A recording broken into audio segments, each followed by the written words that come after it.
Operation सिंदूर केवल एक देश के खिलाफ सैन्य कार्रवाई नहीं है, बल्कि बदलते भारत की नई तस्वीर और अटल इरादों का प्रतीक भी है।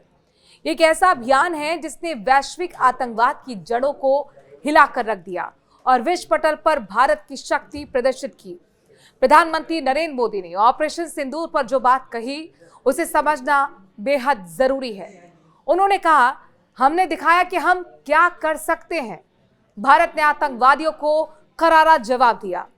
जाहिर तौर पर यह ऑपरेशन न केवल भारत की सैन्य शक्ति का प्रदर्शन है, बल्कि इससे रणनीतिक स्पष्टता भी साफ साफ दिखती है, जिसने पाकिस्तान को घुटनों पर ला दिया। पाकिस्तान प्रायोजित आतंकवाद के खिलाफ नेहरू से लेकर मोदी तक में भारत का दृष्टिकोण स्पष्ट रूप से बदला गया है। 1947 में कबायलों के भेष में पाकिस्तानी सेना के आक्रमण के बाद तब के प्रधानमंत्री जवाहरलाल नेहरू कश्मीर मुद्दे को संयुक्त राष्ट्र सुरक्षा परिषद में ले जाकर इंटरनेशनल मंच पर उजागर करते हुए नजर आए थे।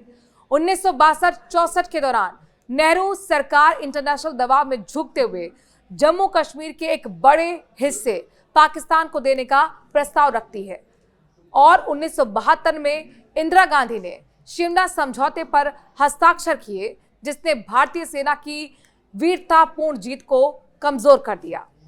फील्ड मार्शल सैम मानेकशॉ ने एक इंटरव्यू में खुलासा किया था कि कैसे पाकिस्तान के तत्कालीन नेता जुल्फिकार अली भुट्टो ने इंदिरा गांधी को कूटनीतिक चतुराई में मात दे दी, जिसके परिणाम स्वरूप 93,000 पाकिस्तानी युद्धबंदियों की रिहाई हुई। इतना ही नहीं, 1974 में इंदिरा गांधी ने पाकिस्तान के साथ भारत की परमाणु तकनीक साझा करने की पेशकश तक कर डाली थी। 2008 को मुंबई में हुए भयावह आतंकी हमलों ने देश को हिलाकर झकझोर कर रख दिया था। मुंबई के 12 अलग अलग स्थानों पर हुए इन हमलों में 166 लोग मारे गए, जिनमें से 18 सुरक्षाकर्मी और 26 विदेशी नागरिक शामिल थे। लेकिन कांग्रेस के नेतृत्व वाली यूपीए सरकार ने ना तो कोई जवाबी कार्रवाई की और ना ही पाकिस्तान का मोस्ट फेवर्ड नेशन दर्जा रद्द किया गया। ये दर्जा बाद में 2019 में पीएम मोदी ने पुलवामा हमले के बाद रद्द किया, जहां कांग्रेस सरकारों ने अमन की आशा के नाम पर पाकिस्तान के प्रति नरम रवैया अपनाया, तो वहीं पीएम मोदी ने ब्रह्मोस की भाषा के साथ आतंकवाद के खिलाफ कठोर और निर्णायक नीति अपनाई।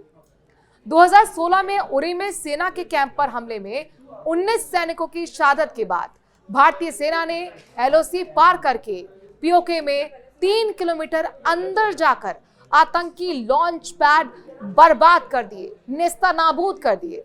इसमें करीब 50 आतंकवादी मारे गए। 2019 में पुलवामा में सीआरपीएफ काफिले पर हमले में 40 जवानों की शहादत के 12 दिन बाद भारतीय वायुसेना ने इंटरनेशनल बॉर्डर पार कर आतंकी प्रशिक्षण शिविरों को तबाह कर दिया, जिसमें करीब 300 आतंकवादी मारे गए। पहलगाम हमले के 15 दिन बाद शुरू हुआ ऑपरेशन सिंदूर ने तो भारत की सैन्य और रणनीतिक ताकत को एक नए शिखर पे ला दिया है। इस ऑपरेशन में 100 से ज्यादा आतंकी ही नहीं मारे गए, बल्कि पाकिस्तानी सेना के लोग भी मरे।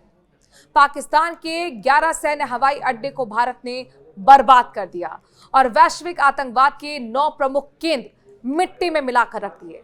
भारत ने पहली बार 1960 में हुए सिंधु जल संधि को सस्पेंड किया, जिससे पाकिस्तान की अर्थव्यवस्था और उसकी बड़ी आबादी को भी गहरी चोट पहुंचाई गई। 2014 में प्रधानमंत्री मोदी के सत्ता में आने के बाद भारत 11वें स्थान से उठकर विश्व की चौथी सबसे बड़ी अर्थव्यवस्था बन गया है, तो वहीं पाकिस्तान आर्थिक दिवालिया होने के कगार पर खड़ा है। ऑपरेशन सिंदूर को पूरी दुनिया में आतंकवाद की जड़ों पर निर्णायक प्रहार के लिए सराहा जा रहा है। ये नए भारत का प्रतीक है, जहां मोदी मॉडल अब स्थायी रूप से स्थापित हो चुका है। ऑपरेशन सिंदूर, नया भारत, नई ताकत, नया संदेश।